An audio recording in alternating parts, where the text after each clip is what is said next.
Something extraordinary is happening in Miami right now, and if you blink, you might miss the moment this sport changed forever. Picture this: a stadium that has never once sold out its entire ticket inventory in its whole history. Suddenly, completely sold out. Every seat, every section, every single ticket gone before the servers could even breathe.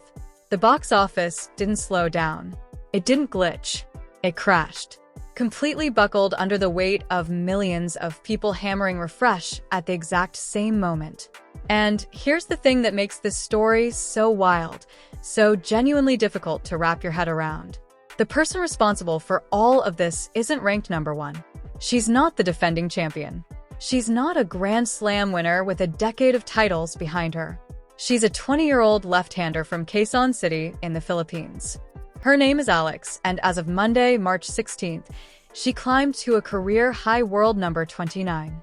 That number matters more than you think, because what we are watching unfold at the Hard Rock Stadium in Miami Gardens isn't just a tennis story. It's a power shift, a full-scale rearrangement of how this sport works, who controls it, and who the fans actually show up for. Let that image sit with you for a second. A player seated 31st, technically outside the top 30 just weeks ago, is the single biggest reason an entire major tournament is sold out. Not the world number one. Not the defending champion. Her. Alex. The WTA rankings dropped just 24 hours before the Miami Open draw was released, and the tennis world genuinely did not know how to react. She broke into the top 30 for the first time in her career, and she didn't do it quietly. She didn't sneak in through the back door. She earned it the hard way, most recently through a stunning run at Indian Wells where she reached the round of 16. And along the way, she ran into Coco Gauff, world number 4. One of the most celebrated young American players the sport has produced in years. Someone who has been groomed for greatness practically since she could hold a racket. Alex didn't just beat her. She made her retire from the match. Gauff couldn't sustain the relentless pressure coming at her from the other side of the net. The angles were brutal. The pace was relentless. The mental intensity was something else entirely. That result didn't just send ripples through the tennis world. It sent a shockwave, because it confirmed what Alex's fans, this enormous, fiercely loyal group known as the Pine Army, had already known for a long time. This isn't a feel-good underdog story with a shelf life. This is the real thing. Now here's where the story gets genuinely uncomfortable for the people who run this sport.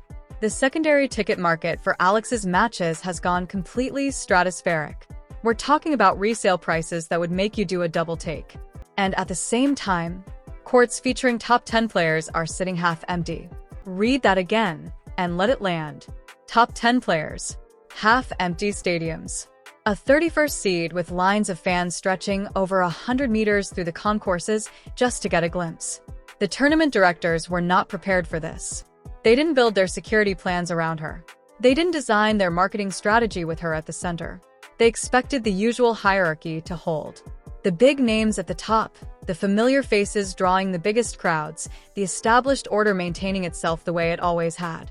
Instead, they're scrambling, writing urgent memos, reshuffling resources, trying to manage a crowd energy they genuinely didn't see coming.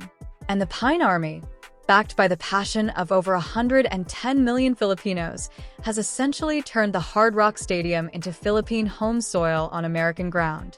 The atmosphere when Alex steps onto a practice court doesn't just change the mood of one section. It changes the entire complex. The sound travels. It fills corridors. It spills into adjacent courts where other players are trying to focus, trying to prepare, trying to pretend that everything is normal when it clearly isn't. And that brings us to the tension that's been building underneath the surface of this whole story. Because professional sport is not a fairy tale. It's a competitive ecosystem, and not everyone is celebrating Alex's rise. Several top 10 players are reportedly not happy. And you can understand why, even if you think the reaction is ungenerous. These are athletes who have sacrificed enormous amounts of time, energy, money, and youth to climb to where they are. They've done the interviews. They've built the social media followings. They've cultivated their brands carefully over years. And now they're watching a 20-year-old who wasn't even on their radar 2 years ago command more cameras, more noise, more raw devoted energy than any of them. It stings. It burns. It creates the kind of friction that doesn't show up in match statistics but absolutely lives in locker rooms and practice facilities. Aryna Sabalenka has noticed. Coco Gauff has noticed. Every single player in that draw is aware of what's happening, aware of where the gravitational center of this tournament actually sits. But there's one particular matchup that has everyone holding their breath, and it comes down to history. 1 year ago, at this very tournament, on these same courts, Alex, then barely a name that commentators could pronounce confidently, walked out and faced Iga Swiatek.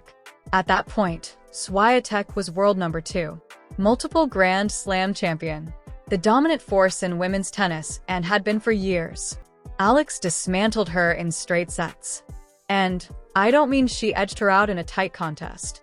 She took her apart systematically, methodically, like someone who had done their homework and was not remotely intimidated by the occasion or the opponent.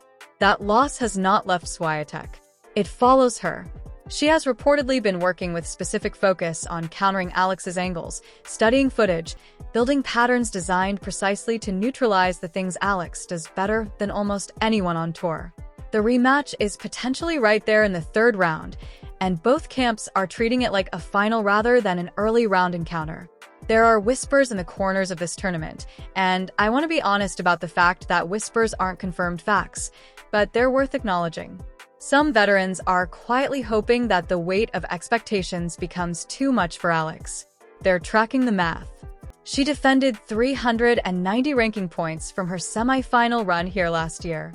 If she stumbles early, those points fall off the ledger, and her ranking tumbles from 29 potentially all the way back into the 60s. That would mean no direct entry to major events. Back through qualifiers. Back to smaller courts. Back, in many ways, to the beginning. What these veterans don't seem to fully grasp is that Alex is not playing for points. At least, not only for points. She's playing for something much bigger than that. Something that goes beyond a number on a ranking sheet. Let me tell you about the work that went into getting here, because this didn't happen by accident. Weeks before the 2026 season began, Alex was on the clay courts of the Rafa Nadal Academy in Mallorca, sharing a court with Rafael Nadal himself. 22 Grand Slam titles. The greatest clay court player in the history of the sport. And he gave her time. He worked with her on her forehand technique. He talked to her about mental resilience, about finding your capacity to endure suffering and then choosing to stay in it rather than retreat. He told her that breaking into the top 20 requires first breaking your own physical ceiling. What followed was months of preparation that can only be described as punishing. 5-hour training sessions under the Spanish sun. Endurance conditioning specifically calibrated for the heat and humidity of Miami. The kind of work that doesn't show up in highlights, but shows up in the 3rd set when your legs are screaming and your opponent is right there at the net waiting for you to blink. Under coach Joan Bosch and the Academy's elite team, Alex rebuilt the way she takes the ball, hitting earlier, redirecting pace more sharply, converting defensive positions into attacking ones faster than almost anyone watching could process. This is what made Gauff retire at Indian Wells. This is what allowed her to outlast world number 8 Jasmine Paolini in Dubai in a match that went deep into the 3rd set under brutal conditions.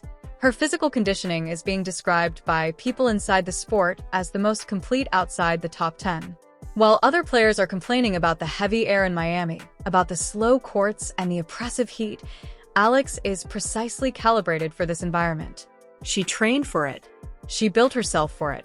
She told her 2 million social media followers before the tournament began, and I want you to really hear this because it matters, that she is trying to find her limits and go past them. That's not a quote you frame on a motivational poster. That's a statement of intent delivered with complete sincerity from someone who has already proven she means it. Now let's talk about the financial dimension of this story, because the stakes here stretch far beyond rankings and trophies. The interest in Alex has reached a level where it intersects with serious global economic attention. Reports have circulated about involvement from figures at the very top of the business world, conversations about her Global Academy initiative and long-term brand trajectory. Every winner she strikes in Miami carries weight that extends well beyond the scoreboard. If she defends her semifinal finish from last year or goes further, she won't just crack the top 20. She will potentially position herself as the highest-paid Asian athlete of 2026. This is why the tickets vanished the moment they went on sale. People aren't just watching tennis. They're watching the birth of a sovereign economic force in sport. And the brutal math underneath all of this makes the pressure almost incomprehensible. The WTA rankings run on a 52-week rolling system. Those 390 points from last year's run here are about to expire. A poor result doesn't just stall progress. It reverses it dramatically and fast.